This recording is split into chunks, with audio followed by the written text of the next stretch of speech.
Good morning, students. How are you today? I hope all of you are fine. Welcome again in our English class for the ninth grade. Now, I'm Mr. Iskandar will give you the new material. The material is narrative text. Narrative text is an imaginary story to entertain the people. Yang dimaksud dengan naratif teks itu adalah cerita imajinasi atau cerita khayalan yang ditujukan untuk menghibur orang. Types of narrative text. Jenis-jenis narrative text. Legend, legenda, cerita tentang asal-usul suatu tempat. Fairy tale, dongeng, di mana di dongeng ini pelakunya adalah penyihir, peri, dan dewa-dewi. Folktale, folktale adalah cerita rakyat, cerita yang disampaikan secara turun-temurun. Myth, mitos, cerita tentang para dewa, jin, dan makhluk supranatural lainnya. Fable, dongeng binatang, di mana binatang sebagai tokoh dalam cerita itu.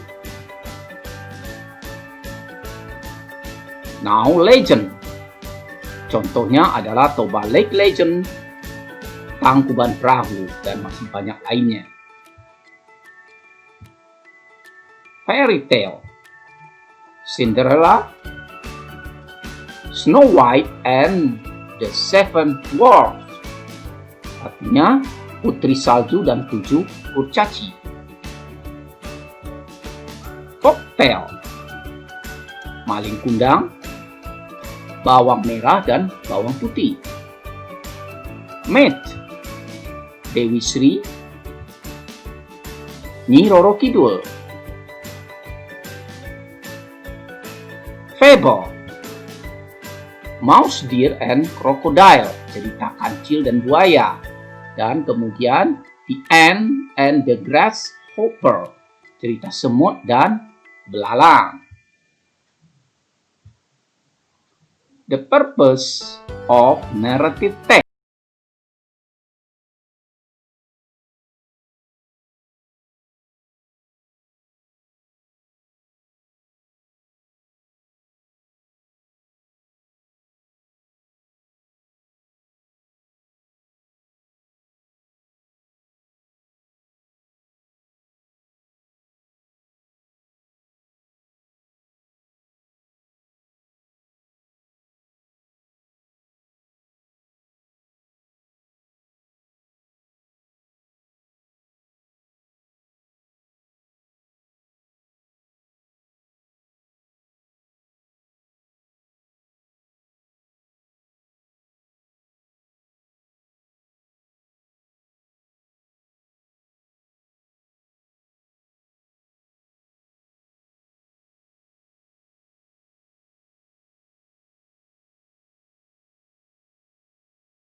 Using past tense, menggunakan bentuk past tense.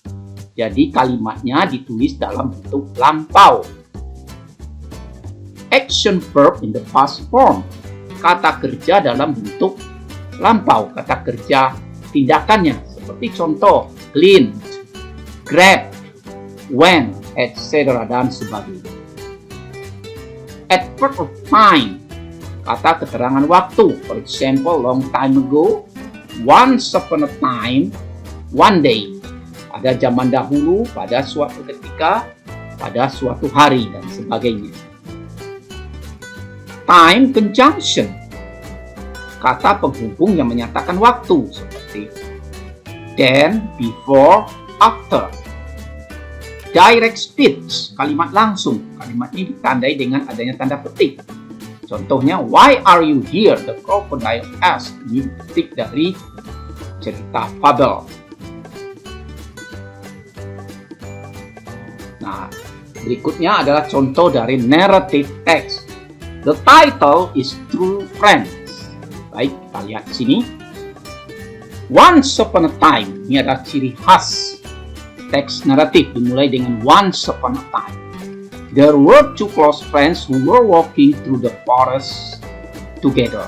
Jadi pada suatu ketika ada dua orang berteman akrab pergi berjalan memasuki hutan. They knew anything dangerous can happen anytime in the forest. Mereka tahu bahaya bisa saja terjadi kapan saja. So they promised each other that they would always be together in any case of danger. Sehingga mereka berjanji akan selalu dalam kebersamaan untuk menghadapi bahaya. Nah, pada paragraf ini kita sudah bisa mengetahui kapan terjadinya. Once upon a time. Siapa karakternya? Two close friends. Dan di mana? In the forest. Maka paragraf ini masuk ke dalam orientation. Ya. And then the second paragraph. Suddenly, tiba-tiba, they saw a large bear getting closer toward them. Nah, mereka melihat ada seekor beruang besar mendekati mereka. One of them climbed a nearby tree at once. Lalu salah satu dari mereka memanjat pohon. But unfortunately, the other one did not know how to climb up the tree. Tapi sayang sekali, salah satu dari mereka tidak tahu bagaimana cara memanjat pohon. So, being led by his common sense, he lay down on the ground breathless and pretended to be a dead man.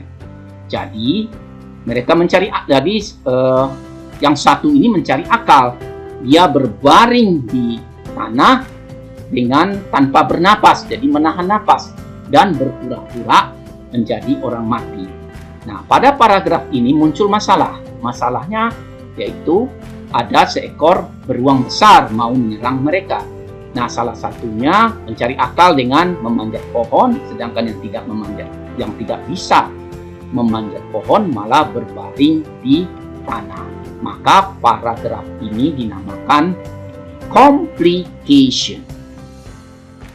Next, the bear came near the one who was lying on the ground. Jadi, beruang itu mendatangi orang yang berbaring di tanah. It smelled in his ears. Nah, dia membaui telinganya.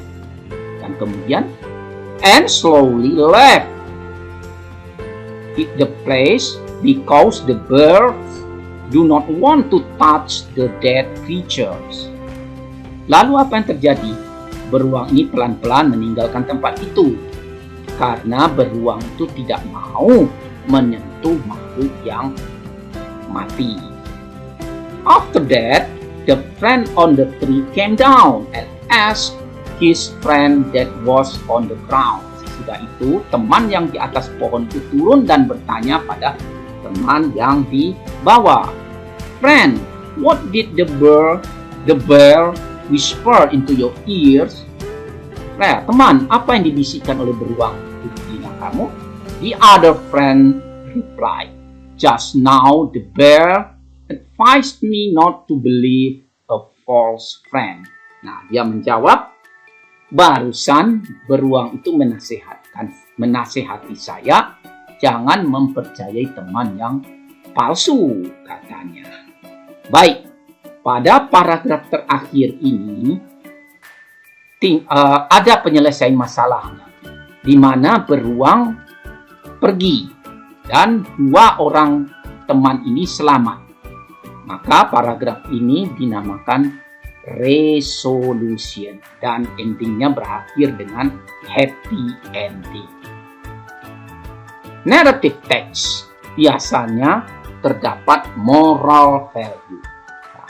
Moral of the story, jadi nilai moral yang didapat dari cerita ini adalah a true friend in need is a friend indeed. Ya, teman sejati ada saat dibutuhkan. Nah, itulah teman yang sesungguhnya. Questions related to moral value. Nah, sekarang pertanyaan-pertanyaan yang berhubungan dengan moral value, ya, dengan nilai-nilai moral atau dengan pesan moral. What is the message of the text? Apa pesan yang ada dalam teks itu? Kemudian, what can you learn from the text? Apa yang bisa kamu pelajari dari teks itu? The text teaches us that. Jadi teks ini mengajarkan kepada kita bahwa bla bla bla. Ya.